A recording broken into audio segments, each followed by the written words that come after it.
নমস্কার দর্শক, আমি রোজিনা রয়েছি আপনাদের সঙ্গে। আপনাদেরকে জানিয়ে রাখতে চাইবো, কদিন ধরেই দেবকে নিয়ে জল্পনা হচ্ছিল যে দেব কি তাহলে এবার বিজেপিতে, কিন্তু দেবের বিরুদ্ধে আবার বিস্ফোরক অভিযোগ, বিস্ফোরক অডিও ক্লিপিংস ভাইরাল এই মুহূর্তে। আমাদের হাতে রয়েছে সেই অডিও ক্লিপিংস, যাতে খোদ ঘাটাল সাংগঠনিক জেলার চেয়ারম্যান এবং বর্তমান জেলা সভাপতি শঙ্কর দোলই, প্রাক্তন বিধায়ক শঙ্কর দোলই, যিনি খোদ অভিযোগ করছেন যে কোনো কাজ ঘাটালে করতে গেলে নাকি 30% কমিশন দেবকে দিতে হতো, না হলে কিন্তু সেই কাজের অনুমতি পাওয়া যেত না।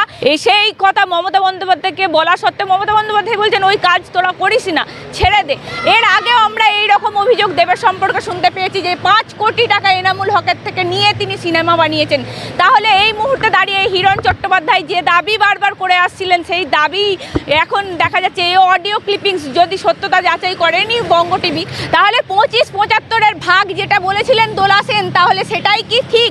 30% কমিশন না দিলে দেব কাজের অনুমতি দেয়নি, তাহলে সেই 25-75-এর ভাগই কি দেখা যাচ্ছে এঘাট ওঘাট গড়িয়ে সেই টাকা নাকি কালীঘাটেই পৌঁছাতো, এরকমই অভিযোগ। এর আগে আমরা মমতা বন্দ্যোপাধ্যায়কে দেখেছি যে সাংগঠনিক মিটিংয়ে কালীঘাটে যখন সাংগঠনিক মিটিং হচ্ছিল ঘাটালের, তখন তিনি খোদ এই শঙ্কর দোলইকে বলছিল তুই এমন কি কাজ করছিস যার জন্য দেব দাঁড়াতে চাইছে না। তার মানে কোট আনকোট ক্লিপিংসে যে সমস্ত কথা হচ্ছে যদি সত্য হয়, তাহলে সত্যিই মমতা বন্দ্যোপাধ্যায়ের উপরেও আঙুল উঠবে এবং দেবের বিরুদ্ধেও আঙুল উঠছে যে 30% কমিশনের কথা।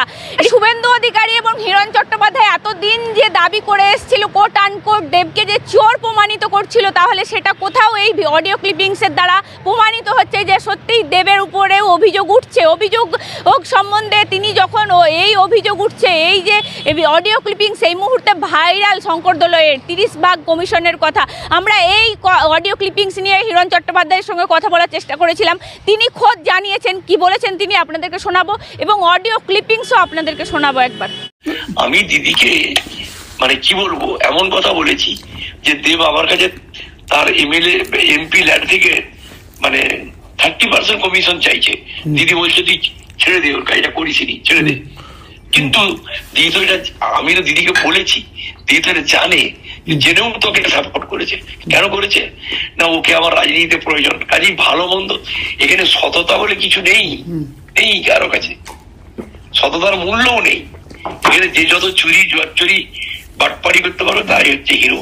আর ওদের কাছে ওই কলকাতায় কোটি কোটি টাকা পৌঁছাতে পারবে, তারা হচ্ছে সত্যিকারের যে রাজনীতি এই জায়গায় গেছে। দাদা, আপনারা যে কথা বারবার বলছিলেন যে 30% কমিশন না নিলে শঙ্কর দোলই খোদ বলছেন যে দেব নাকি কোনো কাজে অনুমতিই দেয় না।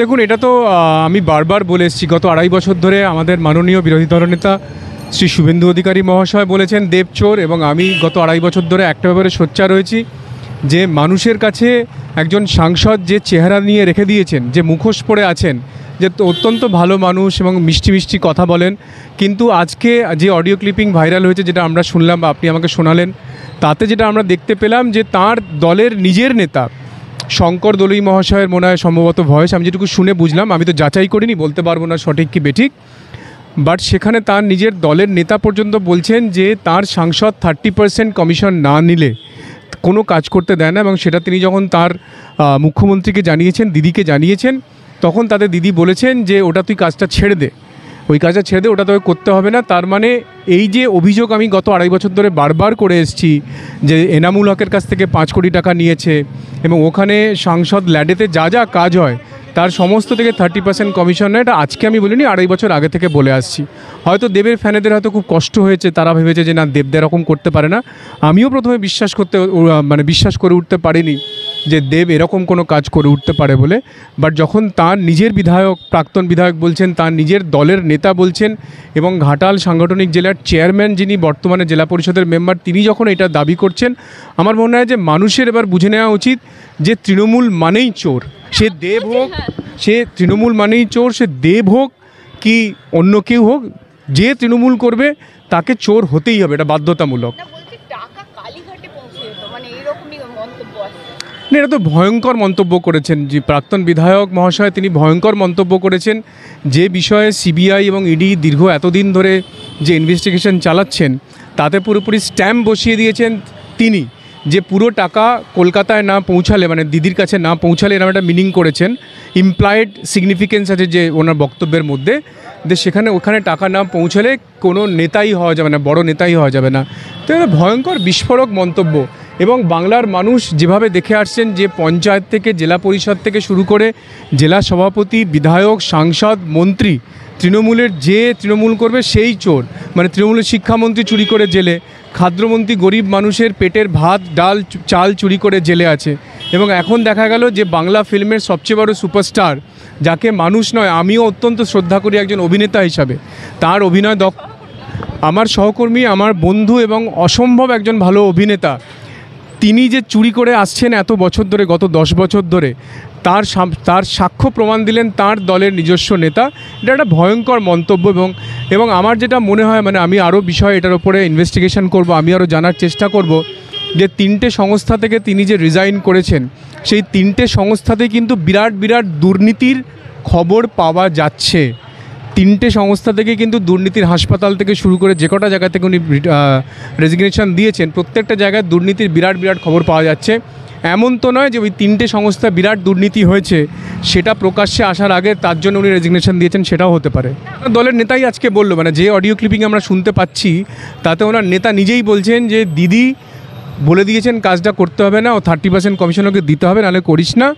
আর উনি বলছেন যে ওখানে কোটি কোটি টাকা না পৌঁছলে কখনো আমাদের দলের বড় নেতা হওয়া যাবে না। তো দেখতে পাচ্ছেন সব চোরেদের দরকার। আপনি তো দেখছেন যে ওনার দলে যারা যারা ভালো ভালো মানুষ আছেন তারা সবাই চোর। তো চোর না হলে তো ওনার দল চলবে না। সেই জন্য উনি চোরেদেরকে একসঙ্গে সংযুক্ত করছেন যে চোরেরা থাকলে আমার দলটা টিকে থাকবে, আমার দল আমি চালাতে পারবো। জিনিস আমি বলবো, মমতা বন্দ্যোপাধ্যায় সম্প্রতি একটা মিটিং করছিলেন, সেখানে তিনি খোদ হুমকির সুরে বলেন এই দেবের সাথে তোরা খারাপ ব্যবহার করবি না, দেবকে তোরা কাজ করতে দিচ্ছিস না, এরকম মন্তব্য করে।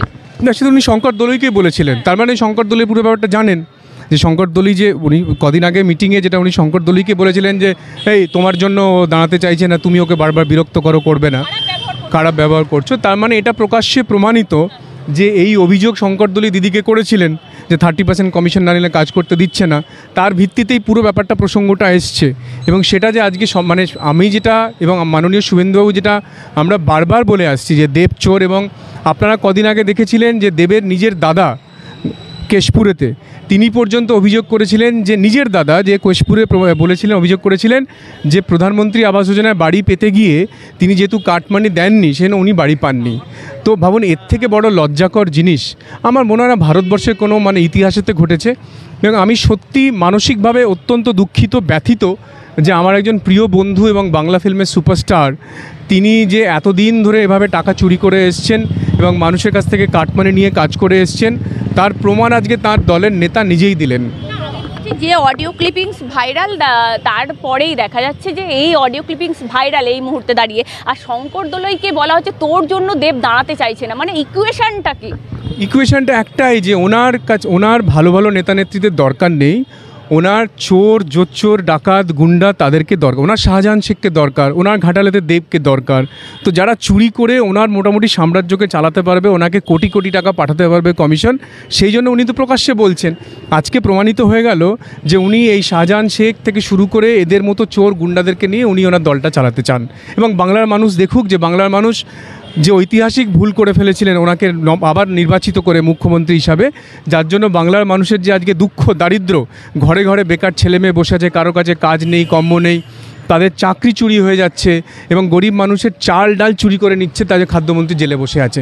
এর থেকে দুর্ভাগ্য মনে হয় না কোনো রাজ্যের আজ অব্দি ভারতবর্ষে হয়েছে। যারা একদম অন্ধ ভক্ত, যারা ওরা ফ্যান, তারা আমাকে দিনরাত গালাগাল দেয় যে হিরণদা হিংসার জন্য এই সমস্ত কথা বলে। আজকে অ্যাটলিস্ট তারা এই অডিও ক্লিপিংটা শুনুক এবং তারা বোঝার চেষ্টা করুক যে আমি কখনো বেসলেস কথা বলিনি। দেব আমার বন্ধু, দেব আমার সহকর্মী, সেই জায়গায় আমি যেমন ওকে শ্রদ্ধা করি, সম্মান করি, কিন্তু একজন রাজনৈতিক ব্যক্তিত্ব হিসেবে দেব যে বিরাট বড় চোর, সেটা যেমন শুভেন্দুবাবু বলেছেন, আগে বারবার বলেছেন, আমি যেমন বারবার বলেছি, এবং তার নিজের বিধায়ক, প্রাক্তন বিধায়ক, বর্তমান ঘাটাল সাংগঠনিক জেলার চেয়ারম্যান এবং জেলা পরিষদের তিনি নেতা, তিনি পর্যন্ত একই কথা বলছেন। আমি যেটা বলে এসেছি তিনিও সে একই কথা বলছেন এবং সেটা তার নেত্রী জানেন এবং তার নেত্রী জেনে তাকে বলছেন যে ঠিক আছে, তুই ওকে বিরক্ত করতে হবে না, তুই অন্য কোনো কাজ কর। সিনেমা করেন, নিজেই প্রযোজক থাকেন, দুর্নীতি মেন ইস্যু করে দেখান, তিনি দুর্নীতিটাকেই বারবার দেখান যে দুর্নীতি হচ্ছে, তাতে রুখে দাঁড়াচ্ছে দেব। আর তার উল্টো দিকে দেখা যাচ্ছে আসল চেহারা, আসল মানুষ হিসেবে অন্যরকম বার্তা পাওয়া যাচ্ছে? দেখুন, সিনেমা তো করেছে, আমি বারবার বলেছি যে এনামুল হক থেকে শুরু করে শুধু তো এনামুল হকের টাকাটা এসছে, দেখা গেছে যে চেকেতে উনি টাকাটা নিয়েছেন। এরকম আরও কত কোটি কোটি টাকা নিয়েছেন তার কোনো হিসাব নেই। ক্যাশে নিয়েছেন, কাইন্সে নিয়েছেন, কীভাবে নিয়েছেন তার তো কোনো হিসাব পাওয়া যায়নি। একটা ছোট্ট হিসাব পাওয়া গেছে, একটা ছোট্ট 5 কোটি টাকা এনামুল হকের কাছ থেকে নিয়েছেন, যার জন্য সিবিআই ইডি তদন্ত করছে। সেই জন্য আপনি আগেবারে যখন আমাকে প্রশ্ন করেছেন দেব যদি বিজেপিতে আসে আপনি কি মেনে নেবেন, আমি একটা কথাই বলেছি যে সিবিআই ইডি যদি বলে দেয় যে ও নির্দোষ, ওর কোনো দোষ নেই, তাহলে আমি নিশ্চয়ই মেনে নেব। কিন্তু কোনো যিনি এতদিন ধরে মানে এইরকমভাবে চুরি করে আসছেন, যার বিরুদ্ধে এত বড় অভিযোগ, যার সঙ্গে সিবিআই ইডির যার ইনভেস্টিগেশন চলছে, এনামুলের মতো অত বড় একজন সন্ত্রাসবাদী গুন্ডার কাছ থেকে টাকা নিয়ে উনি সিনেমা বানিয়েছেন, সেই তদন্ত যতদিন না শেষ হবে এবং সেই তদন্তে যতদিন না উনি নির্দোষ প্রমাণিত হবেন, ততদিন কিন্তু আমি কেন আমাদের বাংলার কোনো মানুষ মেনে নিতে পারবেন না।